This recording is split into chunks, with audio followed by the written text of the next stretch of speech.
a proseguir con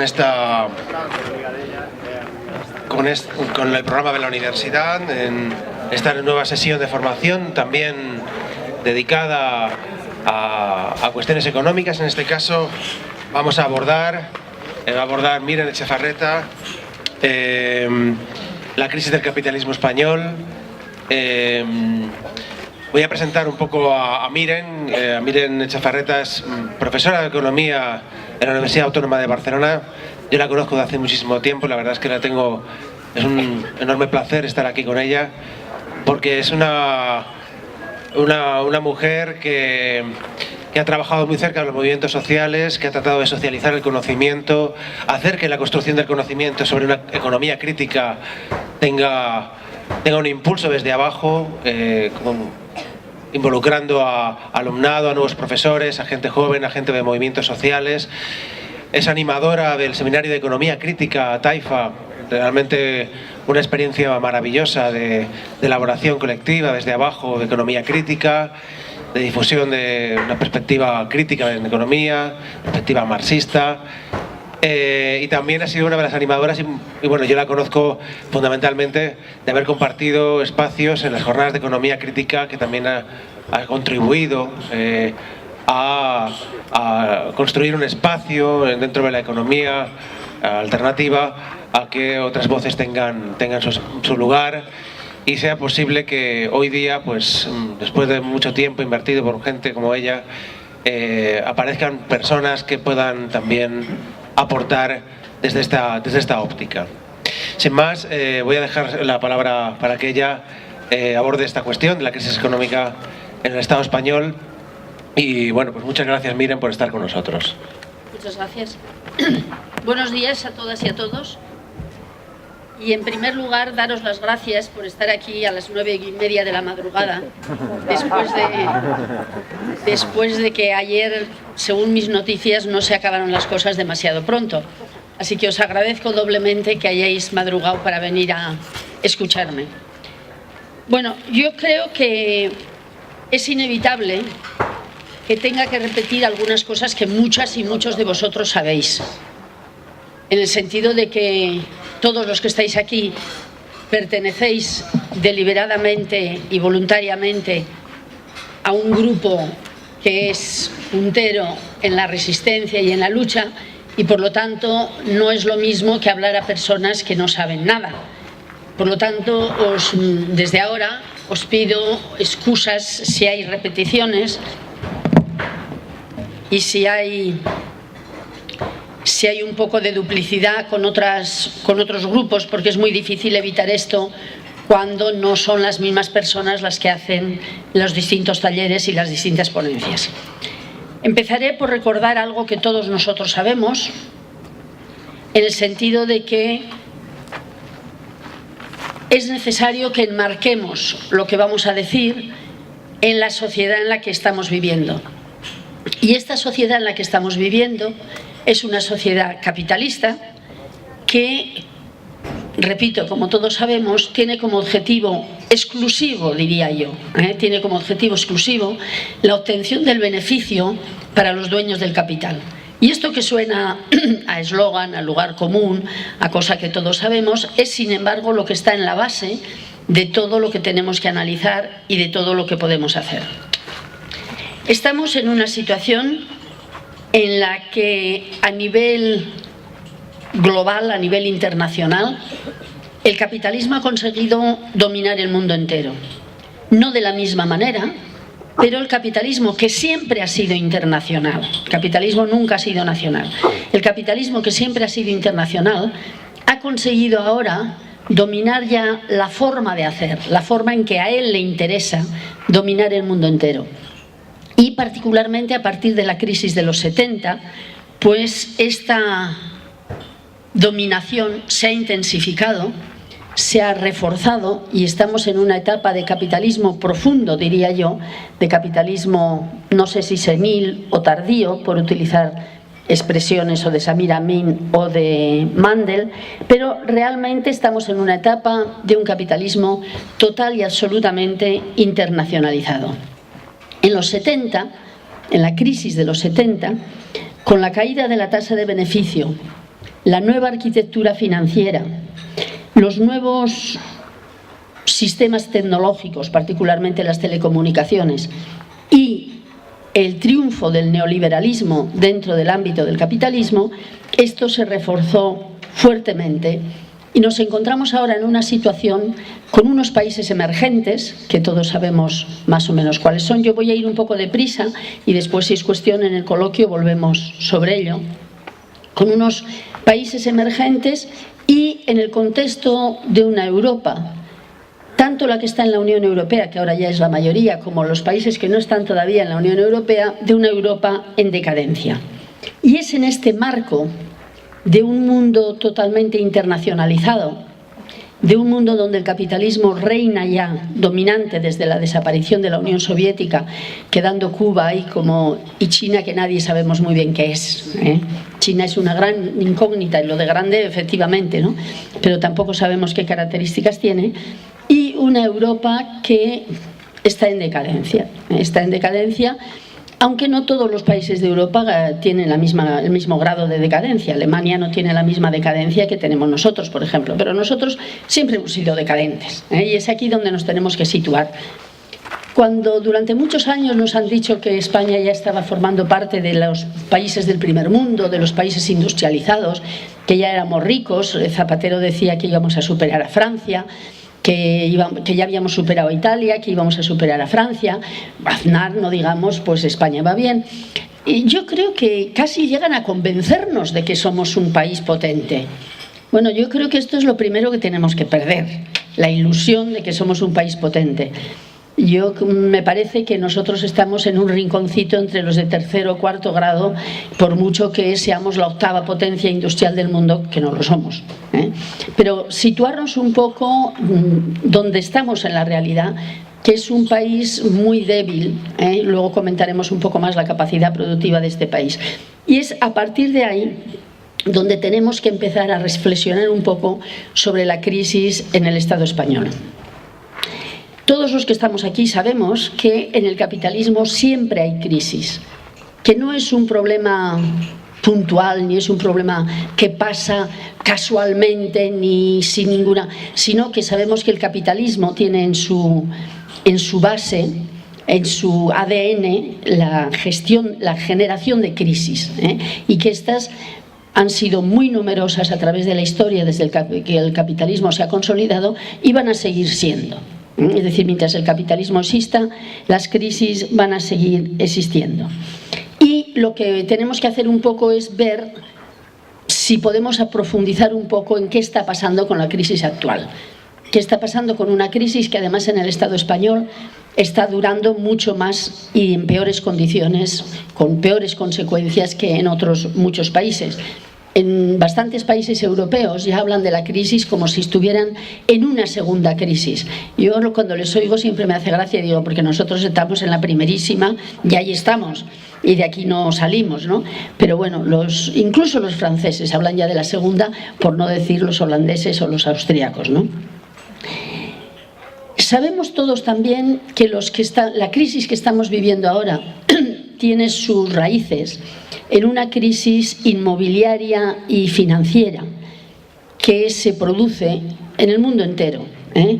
A partir de los finales de los 90, a partir del 2000, en que hay primero un periodo de gran prosperidad aparente y mucho más en este país, que nunca habíamos conocido semejante prosperidad, y que gradualmente va a dar lugar a un estallido de esa crisis el año 2008 partiendo de Estados Unidos y que se va a transmitir rapidísimamente al resto del mundo, particularmente a la Unión Europea y en especial a los países del sur. Y es curioso porque supongo que muchas de vosotras os acordáis que Zapatero al principio dijo que nosotros no estábamos en crisis, había un aterrizaje suave. Es interesante detectar las palabras. Es peligroso, pero yo pienso que tienen expertos en lingüística, y lo del aterrizaje suave, que eran el Solbes y el Zapatero, pues era un intento de eludir el planteamiento de la crisis cuando iban a estar presentes las elecciones del 2008. No podía el Partido Socialista ir a las elecciones diciendo que nuestra gestión ha terminado en una crisis y ahora vamos a ver qué vamos a hacer, ¿no? Entonces hicieron el invento del aterrizaje suave y eso supuso que no se tomasen medidas hasta pasadas las elecciones, hasta marzo del 2008, en el que el PSOE consiguió mantener el poder, pero ya muy debilitado. De todas formas, antes de entrar a hablar de los gobiernos sucesivos y de la política económica, yo quisiera hacer un inciso que a mi juicio por lo menos es importante, que es el siguiente. Desde hace mucho tiempo, yo diría desde la crisis de los 70, desde la crisis de los 70, estamos atravesando una etapa en la que los poderes, y al decir poderes digo tanto fácticos como políticos como culturales, han conseguido que la opinión pública, que la mayoría de la población, focalice su descontento, focalice su inquietud en los gobiernos. Y sin embargo se olvide completamente de los capitalistas. Y nos estamos encontrando criticando, y bien que hacemos y tendremos que hacerlo mucho más, criticando a los gobiernos, diciendo que lo están haciendo muy mal. Por favor, no entendáis que trato de defenderles. Lo que estoy diciendo es que sí, que tenemos que hacer mucho más, pero que tenemos que tener cuidado de no dejar que queden en la barrera los que verdaderamente tienen el poder, que son los poderes económicos. Y ya me figuro que reconoceréis que es mucho más fácil criticar a Rajoy o criticar a Zapatero o criticar a quien esté en el poder, mientras tanto los capitalistas están pues viendo los toros desde la barrera. Incluso se permiten el lujo a veces de decir alguna cosa junto con los sindicatos o alguna otra cuestión. Y yo pienso que antes de pasar a hablar de lo que están haciendo los gobiernos mal, tenemos que hablar también de qué hay en el fondo de lo que están haciendo los capitales. Porque los gobiernos, me figuro que en esta audiencia no tengo que justificar mucho, no son nada más que los servidores baratos del capital. Y por lo tanto, creo que es muy importante que no olvidemos, antes de hablar de políticas económicas, hablar un poco de toda la dinámica del capitalismo actual. Si miramos un poco lo que está pasando en el mundo del capital, en el mundo de la economía, desgajando la política económica en una segunda parte, que no se puede desgajar en la realidad, pero que para explicar yo no sé hacerlo de otra manera, tenemos que ver que a pesar de la crisis, y a pesar de que la crisis ha supuesto la pérdida de mucho capital para muchos miembros del capitalismo, sin embargo, a pesar de la crisis, o por la crisis, lo que se está consiguiendo el capital es una perfecta reestructuración de los grandes capitales del mundo. Y de ahí tenemos que partir. Yo creo que tenemos que tener en cuenta que esa reestructuración es de un enorme alcance y es lo que está debajo de todas las medidas que después van a tomar las instituciones públicas, tanto a niveles de Estado como a niveles internacionales. Si nosotros tenemos en cuenta que el poder de estas instituciones y el poder del capital financiero en particular, pero no exclusivamente, es de una enorme dimensión. Yo tengo aquí algunas cifras aproximadas, no tienen importancia en cuanto a su exactitud, sino en cuanto a la desproporción. Y si tenemos en cuenta el año 2010, que son las cifras que tengo más recientes, nos encontramos que para un valor real de producción, todo esto muy aproximado como siempre, de 63 billones de dólares, un valor de la producción real, las acciones que existen, es decir, el papel que hay, es de 87 billones, los derivados financieros que se intercambian son de 601 billones y el volumen de transacciones de moneda extranjera son de 955 billones. Es decir, las relaciones de 60 a 1.500 y pico. Y esos 1.500 y pico financieros se tienen que nutrir de los beneficios que salen de los 60, porque el dinero en sí mismo no da nada, no produce nada el dinero. Necesitamos partir de una plusvalía generada en la base. Y esa plusvalía de 63, bueno, no es la plusvalía de 63. La plusvalía que genere la producción de 63 billones tiene que generar beneficios para esos 1.500 y pico millones. Y parece que los está generando. Parece que los está generando. Entonces ese es un poco el marco en el que nos tenemos que mover. Y para generar eso es lo que está generando también las cifras de paro que nosotros tenemos. Y una enorme concentración empresarial. Todos nosotros sabemos que cada vez las transnacionales son conglomerados mayores. Los ejemplos sobran, pero bueno, mencionaré un par de ellos para que nos quede un poco la imagen, ¿no? En la industria farmacéutica, pues 10 empresas controlan más del 50% de la actividad. El mercado mundial de alimentos está controlado por entre 6 y 8 grandes empresas transnacionales. 6 u 8 para todo el mercado mundial de alimentos.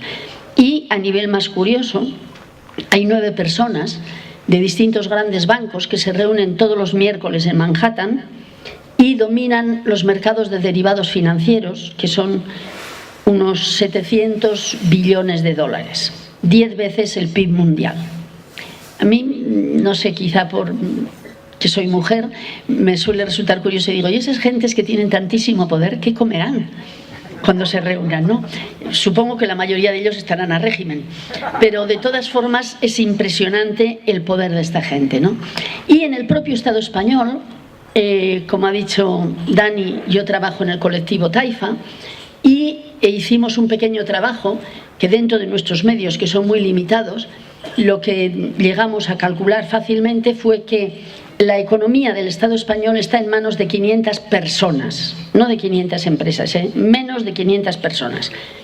Y aquí tengo otro dato que no es nuestro, pero que es parecido, que dice que 1.400 personas, que suponen el 0,0035% de la población, controlan los recursos del 80,5% del PIB. Es decir, ese eslogan de los Occupy norteamericanos que dicen el 99% y el 1% es verdaderamente real.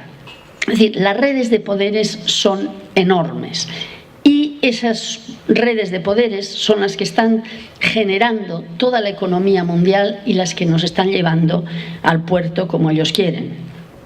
Es decir, que no podemos olvidar que el sustrato, la base, la infraestructura de todas las políticas económicas que nos están haciendo tanto daño están porque pretenden favorecer los intereses de esos enormes poderes. Y el resto somos, bueno, marionetas absolutamente dentro de una situación de tales poderes. Insisto, perdonadme que me haya detenido en eso, pero me da mucho miedo que hablemos mal de los gobiernos, que es uno de nuestros hobbies favoritos, y bien que está, o sea, no quiero, pero y que nos olvidemos de que realmente esos gobiernos y esas instituciones internacionales están movidas por estos enormes poderes. Y en este contexto es donde podemos hablar de la crisis, que ya os he dicho antes, en las economías capitalistas todos sabemos que siempre hay crisis.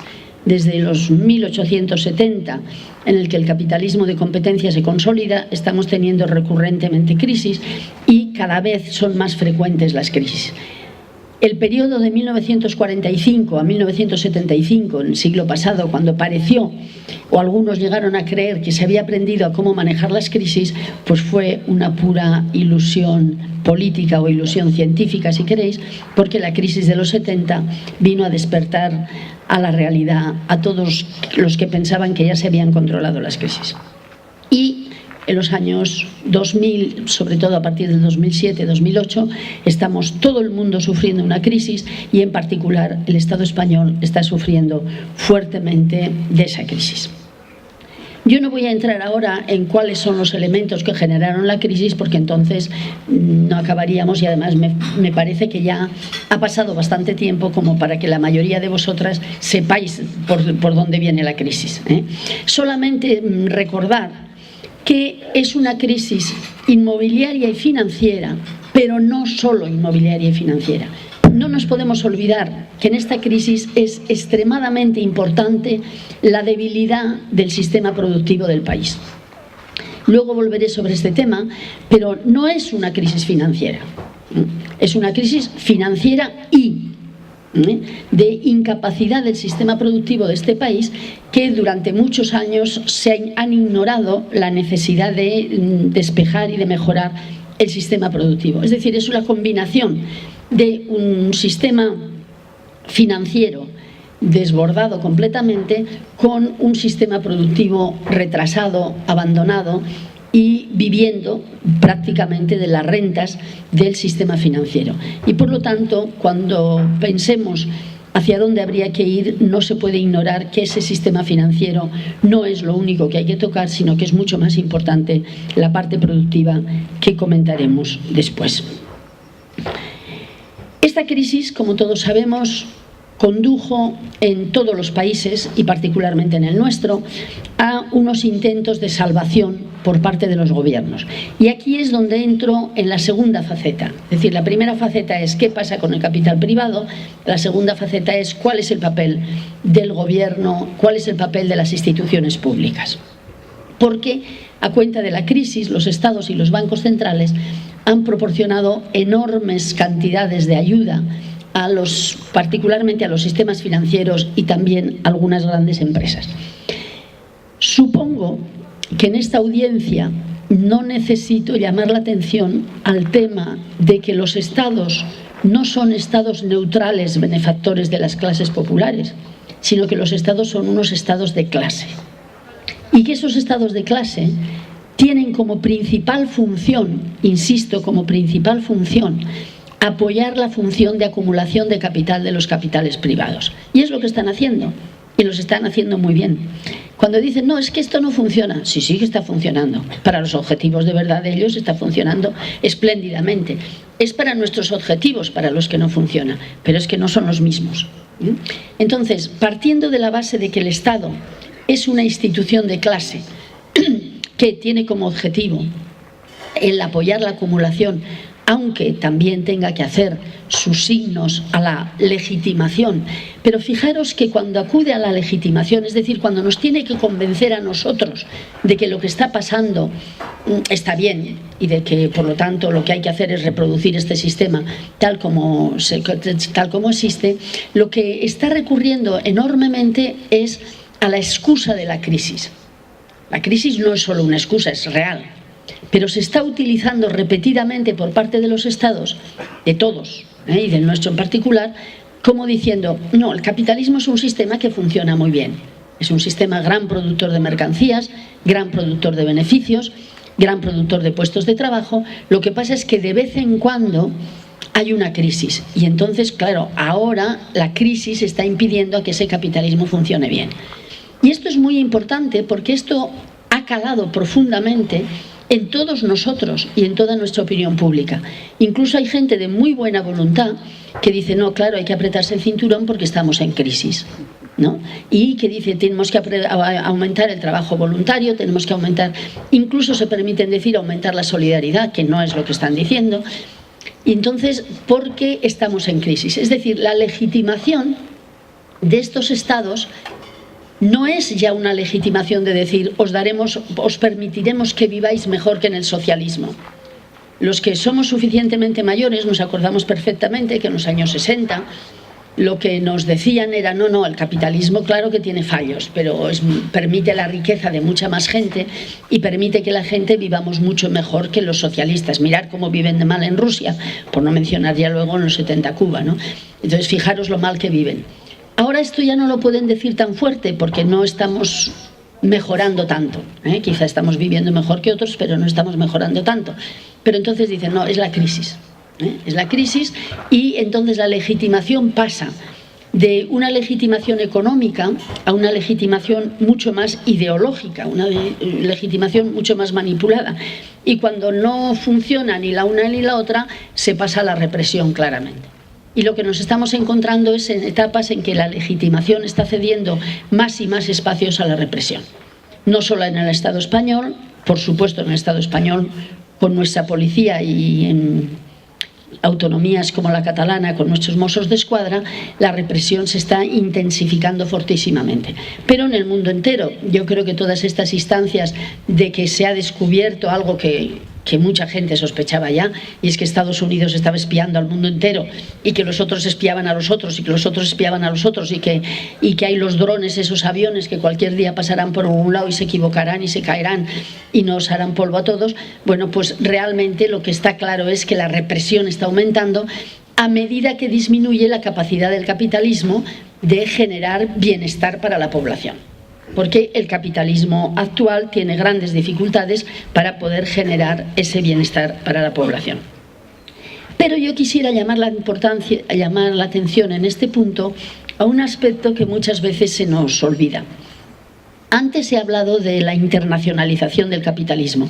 A mí no me gusta mucho usar la palabra globalización, es la que se está utilizando más, pero creo que los que tenemos un paradigma alternativo de análisis, tenemos una palabra de internacionalismo y de internacionalización mucha más rica que la de globalización, pero si alguien quiere, pues puede utilizar cualquiera de las dos, ¿no?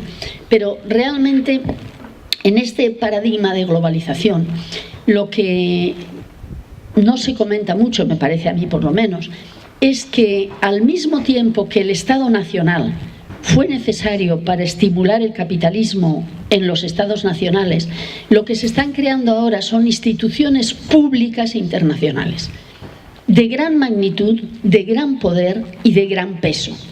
¿Por qué? Porque el capitalismo a nivel estatal ya es muy difícil de gestionar. El capitalismo internacionalizado requiere unas instituciones públicas que le ayuden a la acumulación y a la legitimación a niveles internacionales también. No le bastan los estatales. Y entonces asistimos ya desde el año 44 a la creación, de 1944, a la creación de instituciones públicas internacionales que son las que están sirviendo como elementos de apoyo para la gestión del capitalismo. Fondo Monetario Internacional, Banco Mundial, un poco más tarde la Organización Mundial del Comercio, más tarde la OCDE, para, en cuanto a nosotros respecta, terminar este proceso con la creación de la Unión Europea. Es decir, que podemos visualizar, por lo menos yo lo visualizo así, que es la naturaleza internacionalizada del capitalismo la que está llevando a la generación de estas entidades públicas que, como los estados, no actúan para el bienestar de las poblaciones, sino actúan para la acumulación que corresponde a sus dueños. Y sus dueños son ese gran capital internacional que he estado intentando comentar antes. Porque hay una cosa curiosa, por lo menos pienso yo que es curiosa, la que está sucediendo en esta crisis. Generalmente, en las grandes crisis que ha habido en el capitalismo, sobre todo a partir del siglo XX, las crisis han supuesto cambios de la manera de explicar la sociedad. No cambios de fondo, el capitalismo sigue siendo capitalismo basado en la explotación. Esto es algo que creo que todas nosotras tenemos claro. Pero lo que sí ha ido cambiando es cómo se explica. Por ejemplo, durante la primera etapa, antes de la Segunda Guerra Mundial y antes de la Primera Guerra Mundial, el capitalismo era un capitalismo liberal, en el sentido malo de la palabra liberal, porque sabemos que en Estados Unidos la palabra liberal tiene otro sentido. Pero el capitalismo era aquello de decir que las instituciones públicas no toquen al capital, no toquen a la economía, que el Estado se dedique a mantener la ley y el orden.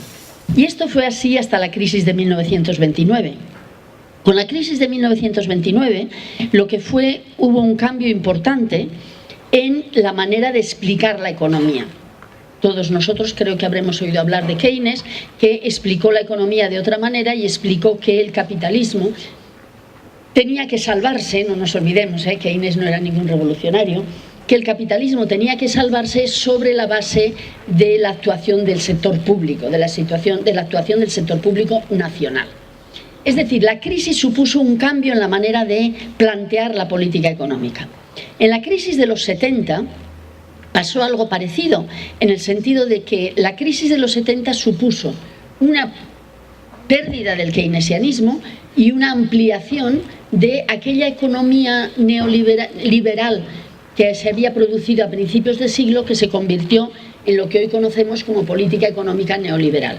Y a partir de la crisis de los 70 se instaura y se consolida una política económica neoliberal fuerte. Es decir, crisis otra vez, cambio en la política económica.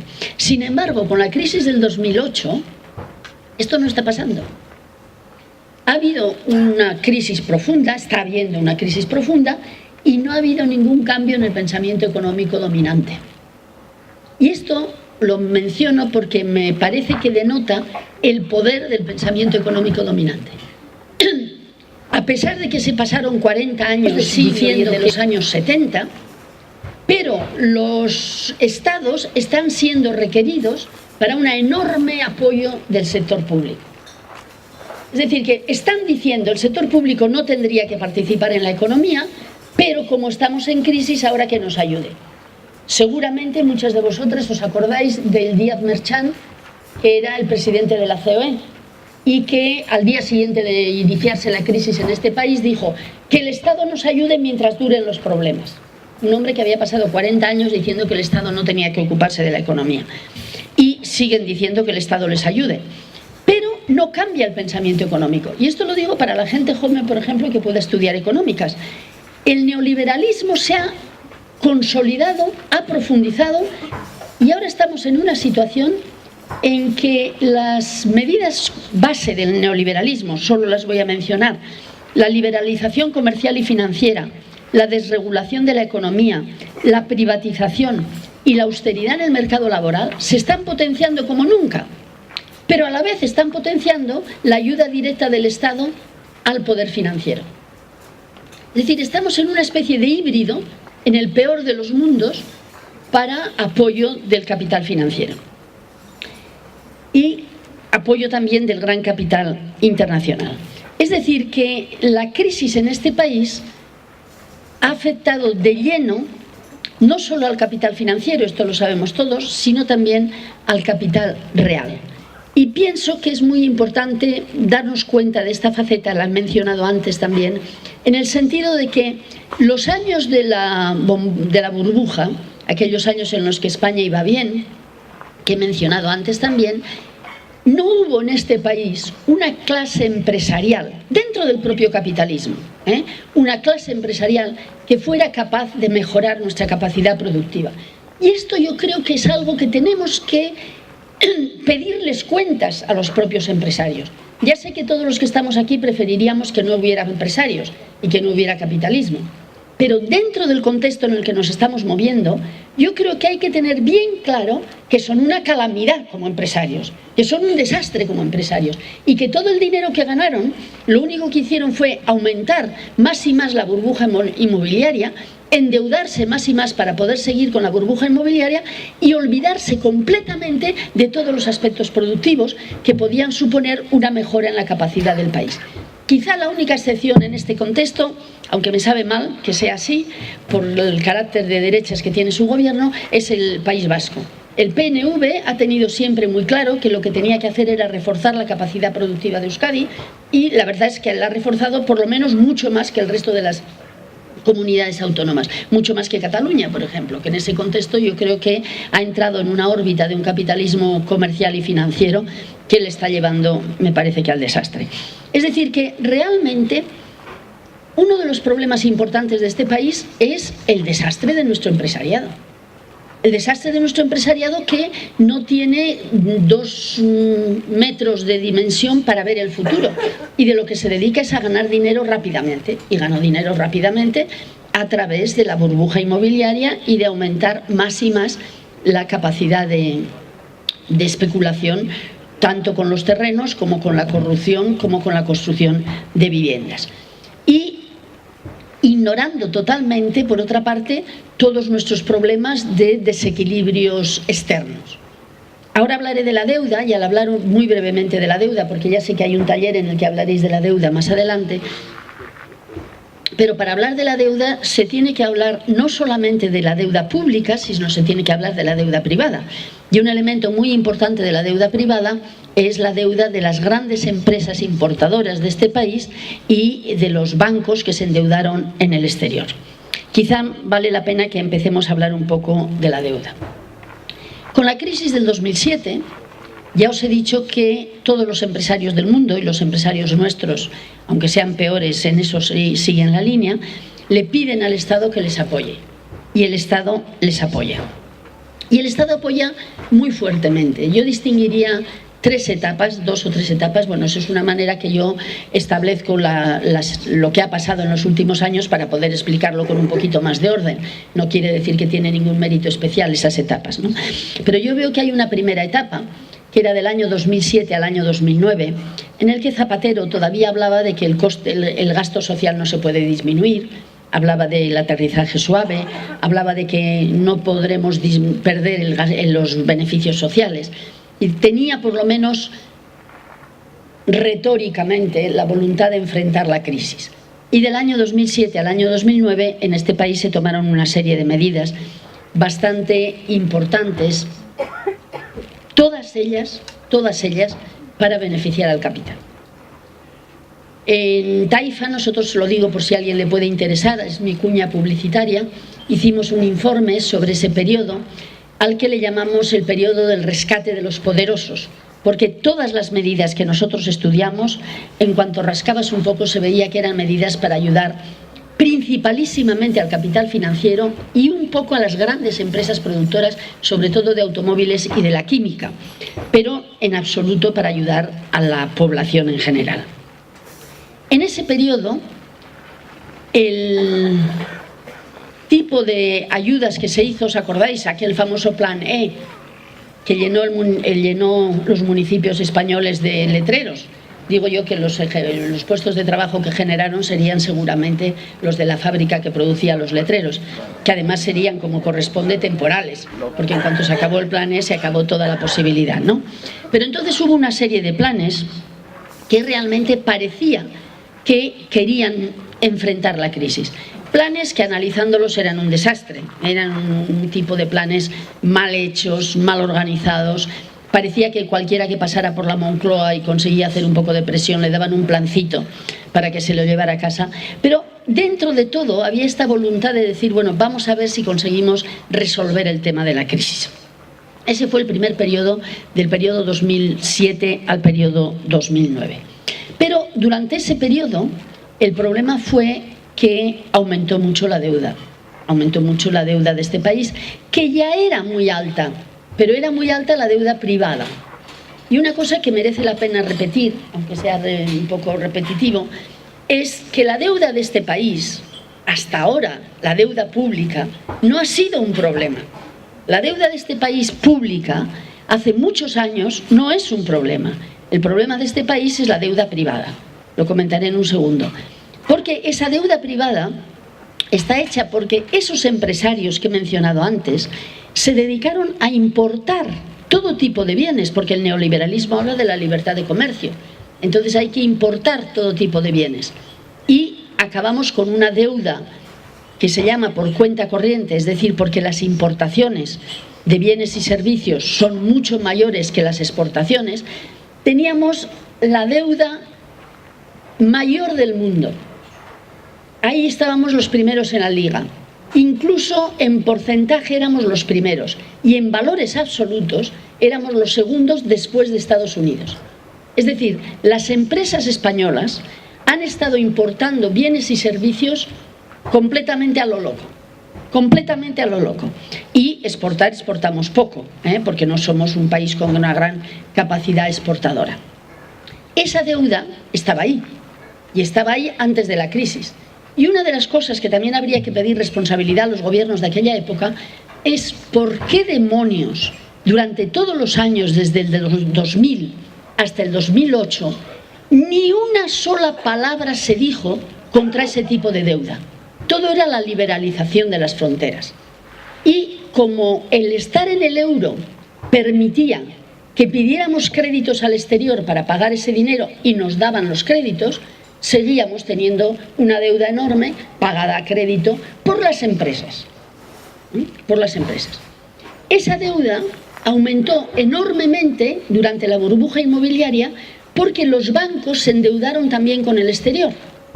Y se endeudaron para poder tener más dinero, para poder dar más créditos a los grandes propietarios inmobiliarios, a los que hicieron el aeropuerto de Castellón, a los que hicieron el aeropuerto de Lérida, a los que hicieron el aeropuerto de la estación del AVE de Guadalajara, incluso la de Segovia, diría yo. Es decir, que realmente prestaron cantidades ingentes de dinero sobre la deuda en el exterior. Deuda que a las entidades financieras del exterior, sobre todo a los bancos alemanes y a los bancos franceses y algo a los bancos de Estados Unidos y a los bancos ingleses, les venía estupendamente porque ellos tenían mucho dinero y no sabían qué hacer con él. Y entonces la pertenencia al euro de la economía española facilitó que por una parte el Estado español se pudiera endeudar en unas condiciones absurdas. Yo creo que aunque no fuese más que por eso, tendrían que echarnos a la calle a todos los economistas de este país. A todos, porque había muy pocos, yo creo que se pueden contar con los dedos de una mano, que estaban llamando la atención sobre ese problema. Y todos los demás, como el euro permitía endeudarse, pues endeudémonos y todos están tranquilos. Por otra parte, al Estado español le venía muy bien y a las instituciones financieras de Europa, Alemania, Francia y Inglaterra, como os digo, les venía muy bien prestarnos dinero, porque así les teníamos que pagar un interés. Y es esa deuda privada la que está en el fondo del problema de la deuda. Y no nos podemos olvidar de esto. Además de eso, sí que es verdad que la deuda pública aumentó. La deuda pública aumentó porque el Estado español tuvo que financiar todas las ayudas que os he comentado. Pero las ayudas eran a los financieros, básicamente. No han dado nunca ayudas a las grandes empresas. No han dado ayudas a los pobres, no han dado ayudas a los pequeños empresarios, no han dado ayudas para mejorar el sistema productivo. Lo que dicen ellos es, no, pero hemos necesitado mucho dinero para pagar los subsidios de paro. Bueno, es verdad, el importe de los subsidios de paro se ha desmadrado, pero cuidado, que yo sepa, los trabajadores españoles cotizamos por el subsidio de paro. Y llevamos todos nosotros años y años cotizando, que no pasa eso con las ayudas financieras, ¿no? O sea que hay que separar muy bien lo que se ha endeudado el país para dar ayudas financieras y lo que se ha endeudado el país para dar ayudas a los parados que bien escasas son. Pero además hay que tener en cuenta que durante todo ese periodo el Estado español tiene poco dinero y hay que preguntarse ¿por qué tiene poco dinero? Ahora hablo ya de la deuda pública. Pues tiene poco dinero por una razón muy sencilla, evidentemente por la crisis. La crisis hace que los ingresos del Estado sean menores, puesto que el Estado se financia exclusivamente con impuestos y los impuestos bajan si nosotros ganamos menos, si nosotros compramos menos, etcétera, etcétera. Es decir, que la crisis sí que supone una menor recaudación del Estado. Pero otra vez, no es la única razón. Hay otra razón mucho más profunda, y es que desde el año 1982... Desde el año 1982, los impuestos españoles a los más ricos están bajando. Y han bajado hasta el año 2011. Cuando se hizo la reforma fiscal de la democracia, el año 1978, la tasa más alta del IRPF era el 66%. El año 2006, la tasa era del 42%. Es decir, los impuestos habían bajado 20 puntos en el IRPF, en el impuesto de sociedades casi más. Y sobre todo se habían creado algunas figuras impositivas que permitían a los ricos no pagar impuestos, como las SICAV o como los fondos de inversión. Es decir, que no se puede decir que la deuda es por la crisis, la deuda es por una desastrosa política fiscal de este país que fue disminuyendo los impuestos a los más ricos y todavía ahora están subiendo un poquito algunos, pero no están tocando para nada las grandes figuras fiscales como la SICAV o los impuestos a los fondos de inversión. Es decir, que el Estado español va a aumentar su deuda de un periodo en el que estaba en condiciones ideales del 35% del PIB el año 2007 y ahora, con todas las medidas que se han tomado, la deuda del Estado español es el 90% del PIB, de lo que se produce en un año, que es alta, pero no es disparatada. El problema de la deuda, insisto, si queréis luego lo hablamos un poco más en el coloquio, es un problema de deuda privada. y nos están asfixiando totalmente, porque hay que satisfacer esa deuda a los bancos alemanes, a los bancos franceses y a las instituciones públicas internacionales. Pero el año 2010, por ejemplo, la deuda pública en el Estado español era del 62%, que ha subido hasta el 90%. 3 años de austeridad y la deuda está subiendo, que habría que plantearse esto, pero la deuda pública era del 62%, en Alemania era del 73%, en Italia del 114% y en el Japón del 200 y pico %. ¿Cuál es el problema nuestro entonces? ¿Que tenemos mucha deuda? Sí, debemos, sumando la privada, debemos un 400% de lo que del PIB, es decir, de lo que se produce cada año. Pero de ese 400%, 330 es privada. Y creo que tendríamos que tener un grito en la calle de decir: no podemos pagar la deuda privada. No tenemos por qué pagar la deuda privada. Porque realmente nos están asfixiando para poder pagar la deuda privada, cuando la deuda de las familias incluso es relativamente reducida, a pesar de que las hipotecas han aumentado mucho.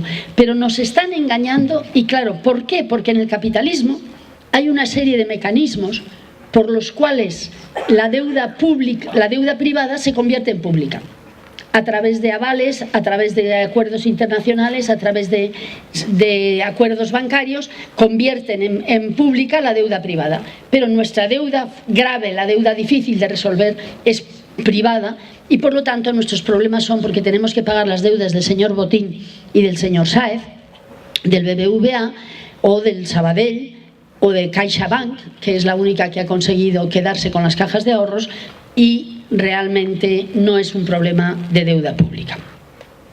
Frente a este tema de la deuda, se puede observar claramente una reacción de la Unión Europea. También sé que vais a tener otra charla importante sobre la Unión Europea y no voy a hablar mucho sobre ello, pero simplemente es imposible entender lo que está pasando en la economía española sin hablar un poquito de Europa. Europa se encuentra con que le está costando salir de la crisis también, a los países, incluso Alemania, que todo el mundo parece que dice que es al que le va bien, no crece poquísimo, un 0,5%, un 1%, cosas así. Y a finales del 2009 se dan cuenta que los países de la periferia sur, ya sabéis que son Grecia, España, Italia, Portugal, Irlanda, que le han bajado al sur para esos efectos, que realmente tienen una importante deuda pública. Y Europa se empieza a preocupar. Fijaros que hasta el 2009, a finales del 2009, no se preocupa.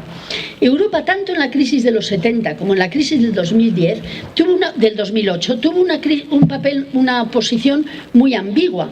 Dice, no, esos son problemas nacionales, que se apañen. Y de hecho no apoyó poquísimo la Unión Europea hasta el año 2009. En diciembre del 2009, Europa empieza a temer que la deuda de los países periféricos del sur, porque los países periféricos del este están en el otro lado y todavía no están en el euro, que los países periféricos del sur afecten al euro. Y entonces deciden tomar cartas en el asunto, porque hasta entonces no se habían preocupado, no les había molestado, no les había importado. Es decir, no es por nosotros ni por nuestro bienestar que se van a preocupar, es meramente para que esto no afecte al euro. Y entonces empiezan a tomar medidas serias a partir del euro. Y van a convertir a nuestros gobiernos en tribunos de la época de los romanos. Es decir, van a decir la Troika, sabéis que la Troika es el Banco Central Europeo, el Fondo Monetario Internacional y la Unión Europea, van a convertir a nuestros gobiernos en verdaderos correveidiles. Ellos mismos dicen, no, nosotros somos unos mandados. Bueno, frente a esos mandados se les puede decir dos cosas, pues un mandado siempre puede dimitir. Y esto ni se les pasa por la imaginación. Y la segunda cosa es que son mandados que cumplen gozosamente su función. Tienen una responsabilidad, porque no es que están en contra de lo que les pide Europa. La utilizan como una excusa. Pero en el fondo, el programa de Europa hoy y el programa de nuestros gobiernos sucesivos es exactamente el mismo. Y por lo tanto ya les viene bien que Europa les sirva de excusa y que Europa les ayude a reforzar lo que ellos querrían hacer. A mí me recuerdan mucho aquellas películas inglesas que había antes en que el mayordomo era más reaccionario que el amo, ¿no? Que era un tipo que, aquellas del arriba y el abajo y no sé qué. Bueno, pues estamos en una situación muy parecida. Y entonces nos encontramos que a partir del 2010 hay unas presiones externas enormes para obligar a estos países a que tomen una serie de medidas de política económica que, según ellos, son las que nos van a resolver el problema. Yo quisiera hacer un pequeño paréntesis en medio para comentar que entre estos elementos internacionales con los que tenemos que enfrentarnos ahora, evidentemente están los mercados, evidentemente está la Unión Europea, pero vale la pena pararse a pensar en el papel del Banco Central Europeo. El Banco Central Europeo tiene unos estatutos, una ley por la que se rige, que lo único que importa es que no suban los precios. Y todo lo demás no le importa, no tiene que preocuparse, no le pueden exigir que lo haga. Algunas cosas las han hecho, pero otras no. Y entonces, entre otros, en esa ley además está el hecho de que tienen prohibido, refuerzo la palabra prohibido, dar ningún apoyo ni ninguna ayuda a ninguna institución pública.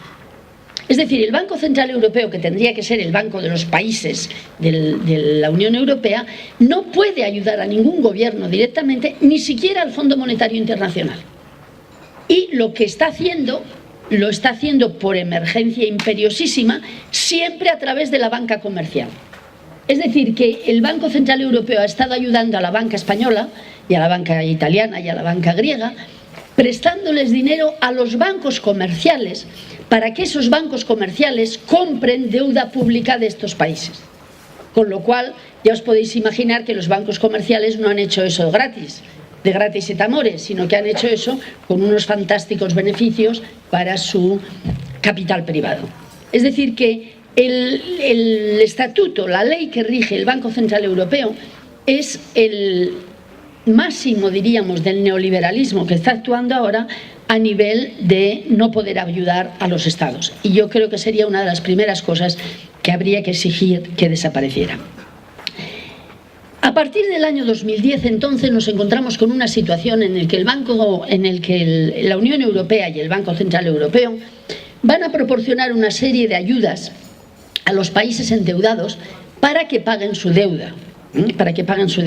Y entonces, bueno, no voy a leer las ayudas aquí, si alguien tiene interés luego os puedo enseñar un poco porque no tendríamos tiempo, pero sí señalar que son todas ayudas, todas, exclusivamente todas, para salvar el sistema financiero. Es decir, todas las ayudas que se dan son para que vayan al sistema financiero para facilitar la deuda del sistema financiero. Y aquí yo querría hacer un comentario breve, en el sentido de que es curioso cómo nos convencen con lo que yo llamo mentiras compactas. ¿Qué quiero decir con esto? Pues quiero decir que juntan un trocito de verdad con un trozo grande de mentira, lo revuelven, nos lo dan a la opinión pública y nos convencen. Por ejemplo, ellos señalan, cualquier sistema económico necesita un sistema financiero, por lo tanto hay que salvar el sistema financiero. Bueno, hay un trozo de verdad. Por lo menos yo sí que pienso que cualquier sistema económico necesita un sistema financiero. Y mucho más un capitalismo como el de ahora, pero de todas formas yo creo que cualquier sistema necesita un sistema financiero. Yo no creo que podamos abandonar el dinero en muchas décadas por venir. Pero no es lo mismo salvar el sistema financiero de un país que salvar a los financieros de un país. Y esa es la parte de mentira que nos han hecho. Es decir, han salvado a los financieros del país, porque el sistema financiero se podía haber salvado de otras maneras, por ejemplo, haciendo banca pública, aunque después de ver cómo funciona el Banco de España, que es un banco público, no sé si anima mucho para la banca pública, porque el Fernández Ordóñez ha sido verdaderamente una catástrofe para las clases populares de este país. Pero de todas formas se podía resolver el sistema financiero de formas muy diferentes. Y lo que han optado es por salvar el sistema financiero y los propietarios del sistema financiero. Y esto es lo que hay que poner en cuestión. Se puede salvar el sistema financiero de formas diferentes. Y es lo que tenemos que comentar. Pero a cambio de todas estas ayudas, que insisto, no me voy a detener a explicitar, de la Unión Europea para salvar el sistema financiero y salvar a los financieros, la Unión Europea y la Troika exigen durísimas medidas para la población y para la economía real, medidas que todos conocemos. Desde mayo del 2010 estamos sufriendo una por una y cada día mayores medidas y cada día más forzadas. Simplemente mencionarlas muy rápidamente, pero las conocemos todas. Recortes del presupuesto, reforma laboral, reforma de las pensiones, que dentro de la reforma de las pensiones quisiera mencionar que es mentira que la crisis hace que no haya dinero para las pensiones, como no es mentira que no hay para la sanidad o para las escuelas.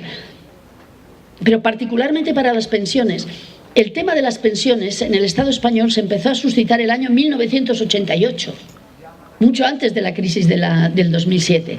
Y tendríamos necesidad de otra charla para poder hablar de todo el truco y de toda la vergüenza y de todo el escándalo que va a generar la reforma de las pensiones, que ya está sobre la mesa. Pero esto empezaba ya en 1988. Desde mayo de 2010 se está reforzando esto, se eliminan o se disminuyen mucho las ayudas a los parados, se reforman los convenios de la manera que todos sabemos. Es que no me voy a detener en estas medidas porque las conocemos todos. Y después la Unión Europea entra en una especie de histeria legislativa en la que legisla sobre todo para empeorar la suerte de las clases populares. Acordaros, por ejemplo, que dice hay que impulsar la competitividad. Hay una cosa que se llama el Pacto por el Euro, que hay que impulsar la competitividad. ¿Quién va a estar en contra de impulsar la competitividad? Pero ¿sabéis cómo se tiene que hacer eso? De forma que los salarios no suban según el IPC, sino que suban según el aumento de productividad. Como la productividad siempre va por debajo de la IPC, pues los salarios se degradan. Bueno, me queda muy poco tiempo. Pues entonces no hago más que decir, impulsar el empleo con la reforma laboral, las privatizaciones. En este país ya quedaba poco por privatizar, porque Solchaga lo había privatizado todo. Pero ahora van a privatizar o están intentando privatizar de formas muy sutiles todo el gasto social. No hay más que mencionar en Madrid lo que está pasando con los hospitales, y en Cataluña la privatización está más avanzada que en Madrid. Lo que pasa es que la hacen de una manera más camuflada y no se ve tanto. Es decir, que nos encontramos con una política económica que, para favorecer los problemas financieros, se está dando un enorme palo a la economía real, sin ninguna compensación, porque no hay ninguna ayuda, por ejemplo, dentro del capitalismo, a las mismas medianas y pequeñas empresas, o a la mejora de la tecnología, o a la mejora de la productividad. No, todo es recorte a lo social, recorte a lo social, recorte a lo social, con lo cual la crisis les está viniendo, y la deuda sobre todo, les está viniendo estupendamente para justificar todo lo que ellos querían justificar. Y la deuda es una consecuencia de la crisis, no es una causa. Y están endureciendo totalmente. Lo grave de esto no es solamente el sufrimiento que están causando, que también es muy grave, sino que además no está resolviendo ningún problema real. Es decir, no está resolviendo ninguno de los problemas económicos con los que nos tenemos que enfrentar, porque la economía española se está degradando. Os he dicho antes que un problema grave de la economía española es la falta de capacidad productiva. Están destruyendo miles y miles y miles de pequeñas y medianas empresas, más pequeñas que medianas, y están concentrando las grandes a través de todas las medidas que acabo de comentar, que podríamos comentar más despacio, pero que no voy a comentar. Es decir, que cuando tú tienes cáncer y te dicen que tienes que pasar por la quimioterapia, pues son unas medidas terribles, pero la esperanza es de que te cures, y en muchos casos te curas. Esto es al revés. Frente al cáncer de la economía que nosotros tenemos, lo que se están dando son medidas que están destruyendo esta economía. Y la única forma que yo tengo, por lo menos, de entender por qué hacen esto, es, primero, porque están consiguiendo unas tasas de explotación de la población verdaderamente impresionantes. No tenemos nada más que pensar en el mercado laboral, pero también tenemos que pensar en la absoluta degradación del Estado social. Es decir, todos los derechos sociales, que además, y una cosa que me parece muy grave, los están intentando pasar a la caridad cristiana otra vez. Es decir, se tienen que perder derechos y tiene que valer la caridad de los vecinos, de las familias, de la gente. Y creo que frente a eso tendríamos que oponernos muy fuertemente e incluso revisar el papel de algunas ONGs que con buena voluntad quizá lo que están haciendo es reforzar esa tendencia. Y intentar exigir que no nos vale con pasar a la solidaridad, a las palabras bellas, a la caridad, a la ayuda mutua, que hasta en la televisión está saliendo ahora, ¿no? Ven a ser emprendedores que nos haremos amigos todos y trabajaremos y no sé qué, con un abandono total de la poca legitimidad que han tenido siempre los gobiernos. Es decir, que realmente se están deteriorando tremendamente la situación. Y quería detenerme, aunque sea un minuto, en que dentro de todo este profundísimo deterioro del Estado social, debilitar, degradar, si es posible eliminar las posibilidades de mediación política que tenemos como población frente a lo que ellos llaman técnicos. Está habiendo en toda Europa y particularmente en el Estado español, con todos estos grupos de pensamiento que hay en Madrid, por ejemplo, como FEDEA, como FAES, y también los hay en Cataluña y supongo que los habrá también en otros sitios, que realmente están intentando hacer ver que los políticos sobran. Y yo diría, los que hay ahora sobran todos, de acuerdo, pero lo que no podemos es dejar que eliminen la mediación política, porque entonces nos habrán eliminado el último instrumento que tenemos para luchar por nuestros derechos. Y me parece que esto está siendo gravísimo, porque si miramos un poco los dirigentes de la Unión Europea, ya en su mayor parte son técnicos. No están elegidos democráticamente, con todas las limitaciones que la democracia tiene. Soy una persona enormemente escéptica sobre la democracia parlamentaria, enormemente. Y creo que no es la democracia parlamentaria la que tenemos que defender. Tenemos que defender la democracia participativa e impulsarla e imponerla.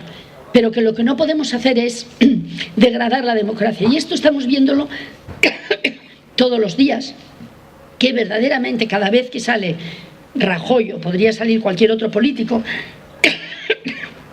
salen rodeados de empresarios que les dicen lo que tienen que hacer. Y además con la excusa de que esto es demasiado complicado y los técnicos son los que tienen que hacerlo. Cuando realmente, si miramos a la historia reciente del capitalismo en general y del capitalismo en el Estado español en particular, los técnicos tendríamos que estar absolutamente avergonzados debajo de una mesa, escondidos, que nadie nos mirara porque no hemos dado una en ninguna de nuestras predicciones y menos todavía en nuestras soluciones. Es decir, que la economía española, que es lo grave, no se está recuperando, sino que se hunde cada vez más. Y las medidas que se están tomando, por ejemplo, este intento de que tienen que reducir los salarios el 10%, bueno, aparte del desastre que es socialmente, es que esto es un deterioro todavía mayor. Hasta los empresarios han salido a decir eso.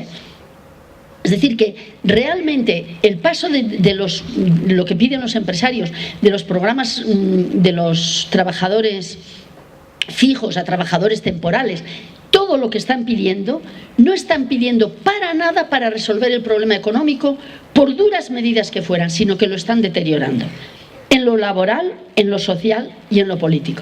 Y mientras tanto ellos se están enriqueciendo por todas las esquinas. Porque solo quiero decir dos datos que no importa mucho el valor, sino la proporción entre ellos. Con todas las medidas que han tomado hasta ahora, de rebajar salarios, de deteriorar el estado del bienestar, con todo esto, han conseguido que las exportaciones sobre las importaciones hayan mejorado en 10.000 millones de euros. Suena mucho, ¿verdad? Pero retengan la cifra de 10.000. Es decir, con el sudor nuestro, y mucho sudor, estamos exportando más. No tanto por nosotros, sino porque a Alemania le va mejor, o porque a América Latina le va mejor. Pero bueno, estamos exportando más. 10.000 millones de euros. Muy bien, es una cosa, es una ventaja. ¿Saben ustedes cuánto capital ha salido de España en un mes el año 2012? Capital, nada de mercancías, capital. 66.000 millones de euros. Es decir, ahogándonos hemos mejorado 10.000 millones. Mientras tanto, el empresariado de este país y el del extranjero que estaba aquí, es decir, el capital, internacional han salido 66.000 millones. Entonces, ¿para qué vamos a mejorar en 10.000 si de todas formas perdemos 55.000? No sé si me explico. Pero esto no solamente ha sido en marzo. El año 2012, en general, han salido 300.000 millones de euros de España. Es decir, yo a esto le llamo que las ratas abandonan el barco. Es decir, se van porque piensan que en América Latina o en cualquier otro sitio tendrán más oportunidades, y realmente para eso es para lo que nos tienen, para tener más dinero para llevar por ahí, es para lo que realmente están apretándonos a nosotros. Voy a terminar. Habría muchas cosas que pudiéramos decir, pero pensando un poco en el futuro, dos cosas. No va a haber recuperación. A ver, recuperación en el sentido de que a lo mejor las empresas empiecen a producir un poquito más, puede ser. Pero ¿dónde vamos a colocar 6 millones de parados? Más todos los de la economía sumergida, que algunos son los dos. Es decir, la economía española no está en condiciones de generar puestos de trabajo para los 6 millones de parados, más todas las nuevas generaciones que vienen. Y cuando hablan de recuperación, si lo miráis un poco despacio, están hablando de recuperación a partir del fondo de la situación en la que estamos ahora. Es decir, los trabajadores españoles durante el año 45 al 2007 no fue de rosarse, ¿eh? Aquí hay mucha gente que luchó esos años y no nos han regalado nada durante aquellos años tampoco. Pero por ciertas circunstancias que ahora no vamos a comentar, fuimos ganando un poco de capacidad adquisitiva y algunos derechos. Es decir, íbamos subiendo un poquito en nuestra capacidad de calidad de vida. Supongamos que llegamos hasta aquí, con muchos altos y bajos y sufriendo. Con este golpe de Estado que nos están dando, con ayuda de la Unión Europea, lo que está ya pasando, no es para pasar en el futuro, es una bajada hasta aquí. Un bajón brutal. De ahí, si hay alguna recuperación, y cuando la haya, porque es una vergüenza, nadie se puede atrever a decir cuándo la habrá, de ahí habrá que empezar. ¿Cuánto tiempo vamos a tardar en reconquistar los derechos que hemos perdido? Que estamos perdiendo. Y por eso no podemos dejar perder ni un pequeño derecho más. Entonces, yo creo que lo importante es darnos cuenta de que el problema es del sistema capitalista tal como está funcionando. No es del neoliberalismo. El neoliberalismo es una forma muy dura del capitalismo, pero el problema no es tanto del neoliberalismo, sino del capitalismo en sí mismo. Y capitalismo con rostro humano ya nos han demostrado que no puede haber.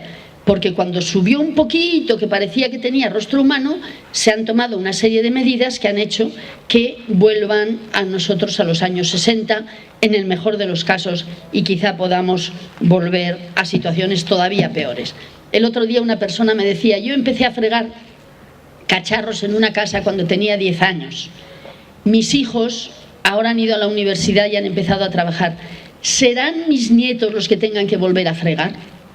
No sé si llegaremos a esos niveles, pero que sin ninguna duda estamos en un camino de deterioro muy significativo, es evidente. Lo que pasa es que yo creo que no podemos terminar de esta manera, no porque queramos ser optimistas, sino porque queremos ser luchadores. No hay nada en la sociedad que esté predeterminado. Y la sociedad se mueve por los intereses del capitalismo, sin ninguna duda, como he estado comentando hasta ahora, pero hay otro elemento que no he mencionado y que es extremadamente importante, que es la lucha de clases. Y entonces ahí es donde nosotros tenemos algo que decir y ahí es donde nosotros tenemos mucho que hacer. Es decir, tenemos que luchar contra este capitalismo porque si no, vamos al caos.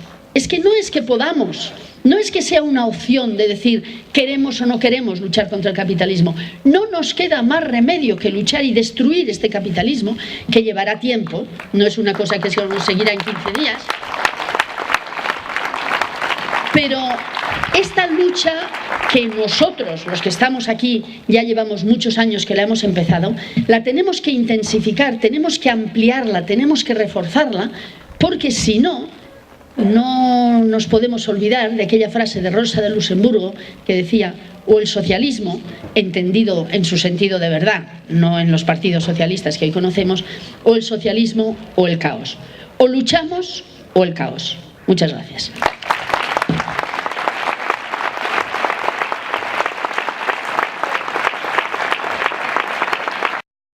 Bueno, supongo que con las preguntas que habéis hecho ha quedado muy claro que hay material para probablemente otra media docena de universidades de verano en años sucesivos, porque está claro que es totalmente imposible responder a todas estas preguntas en el tiempo que tenemos y de mi capacidad para responder a muchas de estas preguntas también, ¿no? Hay unas más concretas que quizás sean más fáciles de responder y otras más de opinión. No sé, voy a intentar responder al máximo, pero perdonadme desde ahora ya si algunas quedan insatisfechas, porque es muy difícil responder a tanta demanda, y de verdad que muchas de ellas son muy de fondo y entonces requerirían pues otra vez 2 horas de charla o cualquier otra cosa. Bueno, empiezo por las más rápidas, así iremos. El Banco Central Europeo, ¿cómo justifica el no aumentar los precios? Tú sabes que en economía hay distintas escuelas de economistas y los economistas convencionales justifican perfectamente, con todo un aparato teórico, incluso con un aparato matemático muy desarrollado, que si tú tienes los precios controlados, los empresarios tendrán estímulos para invertir y que de esa inversión goteará el bienestar para toda la economía. Entonces hay toda una serie de elementos muy elaborados que justifican que el control de precios es lo que va bien. Lo que pasa es que estos argumentos se pueden criticar de muchas maneras que indudablemente ahora no puedo hacer, pero que sin ninguna duda el Banco Central Europeo tiene su teoría muy elaborada, justificándola por esa línea, de que la estabilidad de precios es lo que conduce a que los empresarios piensen que la economía va a ir bien y por lo tanto invertirán, y la economía del goteo, etcétera, etcétera. O sea, existe este punto. Segundo, voy muy rápido porque no puedes, luego si nos encontramos por ahí pues podemos hablarlo. Futuro del capitalismo, el colapso del sistema financiero por sí mismo. Hombre, en 1997, con la crisis del sureste asiático, hubo un momento en que se temió que hubiera un colapso del sistema financiero y nadie puede decir que no. En este momento parece que se han recuperado de los desastres del sistema financiero del año 2008. Parece que empiezan otra vez a funcionar como ellos quieren, y como ellos quieren quiere decir que les va bien y tienen beneficios. Pero no se puede pensar, o sea, no se puede descartar que haya una crisis financiera de magnitud. Puede ser, puede no ser. Y yo lo que preguntaría más es decir, ¿y a dónde nos llevaría esa crisis? Porque yo creo que esperar a que pase el cadáver de nuestro enemigo por delante no es una estrategia muy adecuada, en el sentido de que eso nos podría llevar a cualquier tipo de sistema autoritario de cualquier color. O sea que es posible un colapso, no sé tanto si es deseable. Otra cosa es que nosotros controláramos lo que pasa, pero mientras no controlemos lo que pasa, a mí me daría bastante miedo que el sistema financiero colapse por sí mismo si nosotros no tenemos la capacidad de incidir en ese sistema y conseguir lo que queremos. La derrota del movimiento obrero, yo creo que sí, que intentan la derrota, no del movimiento obrero, la derrota del movimiento obrero y de cualquier tipo de resistencia y de luchas populares. Creo que es uno de los elementos importantes para ellos por 2 razones. Primera, porque aumentan el grado de explotación en los países centrales, que son los que producen más riqueza. Pero segundo, como ejemplo para los países emergentes. Si la India, China, Brasil, Sudáfrica quieren seguir el camino de Europa del siglo XIX, o sobre todo en la primera mitad del siglo XX, la explotación tendría que disminuir bastante. Y entonces es una lección para que los países emergentes piensen que solo serán competitivos si siguen siendo tan explotadores como son ahora y no se aproximan un poco a la línea europea. Entonces, en ese sentido sí que creo que a donde nos quieren llevar es al sistema de zonas francas para el capitalismo europeo también, es decir, zonas sin derechos, y de hecho nos estamos aproximando mucho a esas zonas francas. La destrucción medioambiental, por supuesto, el capitalismo es un destructor medioambiental impresionante y es una parte más dentro de la crisis del capitalismo que nos estamos moviendo. La validez del cuestionamiento por el PNV de la marca España me parece que tiene demasiado que ver con intereses concretos del capitalismo vasco como para que no le demos demasiado valor. O sea, la marca España no vale y la marca Euskadi sí. No sé, a mí me deja bastante frío esto. Lo he mencionado como ejemplo de que algunos empresarios podrían hacer otras cosas y que no los están haciendo, pero para mí lo que nos plantea es un tema mucho más fuerte, que sé que va a haber otra mesa, que va a ser además un foro, que es de gran interés, que es cuál es la validez de los nacionalismos en la situación actual. ¿Es válido un nacionalismo vasco con unos empresarios más productivos? A mí me deja bastante fría, pero eso no soy yo la que me tengo que pronunciar. En el foro seguramente hablaremos de esto. La reconversión industrial de España como proyecto de la Unión Europea, yo afirmo totalmente que hay un proyecto fuerte de reconversión industrial, de reconversión productiva. En la Unión Europea lo que se está asistiendo claramente es a una concentración de la producción de riqueza en determinadas áreas.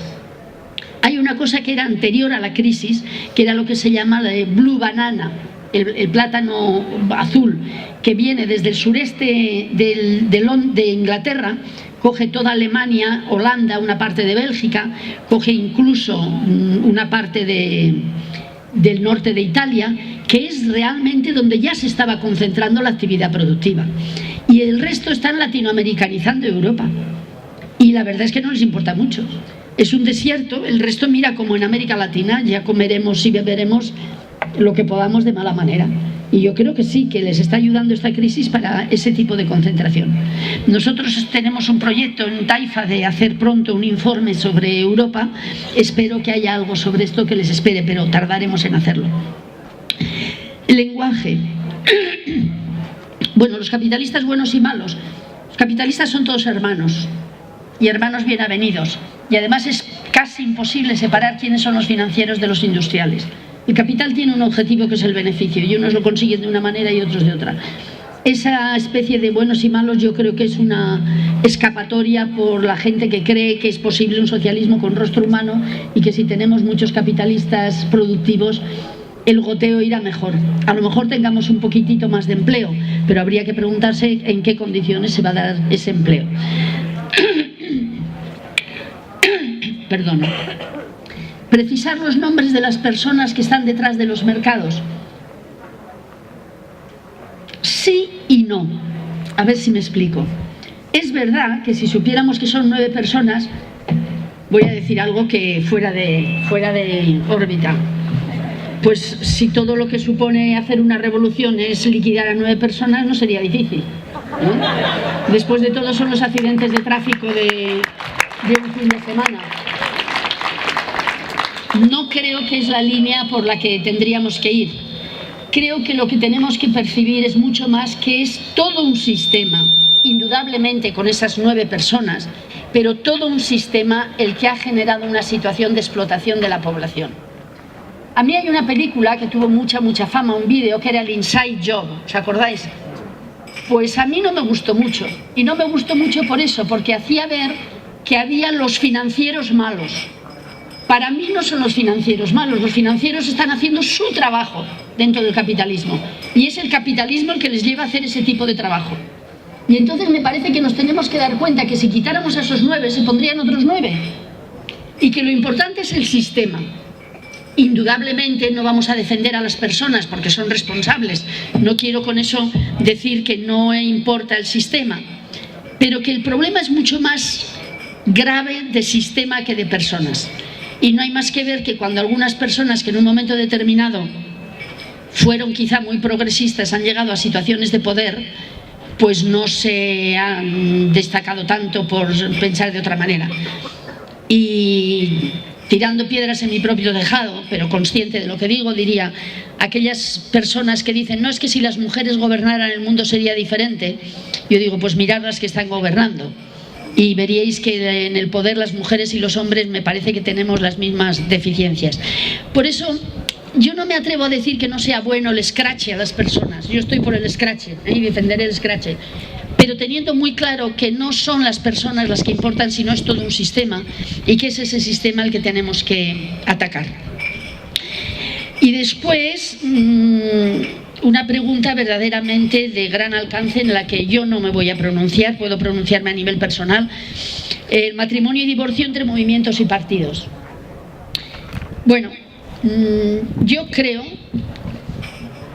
que la imagen tradicional de los partidos corresponde a otra época histórica. Ya sé dónde me estoy metiendo, en esta audiencia. Pero corresponde a otra época histórica. Y entonces tenemos que hacer otras organizaciones populares diferentes. Si son partidos o son movimientos, el nombre no me importa mucho. Pero creo que tenemos que cambiar de enfoque completamente. Y si me permites, si no te enfades por la respuesta, yo diría, no tendríamos que preocuparnos demasiado por eso. Lo que tendríamos que preocuparnos es por ganar, recuperar el poder en la base. Tenemos la idea de que el poder está arriba, sí que está arriba, pero precisamente hoy, porque está arriba, podemos muy poco con eso. Yo creo que el ejemplo de lo que ha pasado con la PAP, que es la de los desahucios, es interesantísimo. Han hecho un esfuerzo enorme para conseguir 1,5 millones de firmas.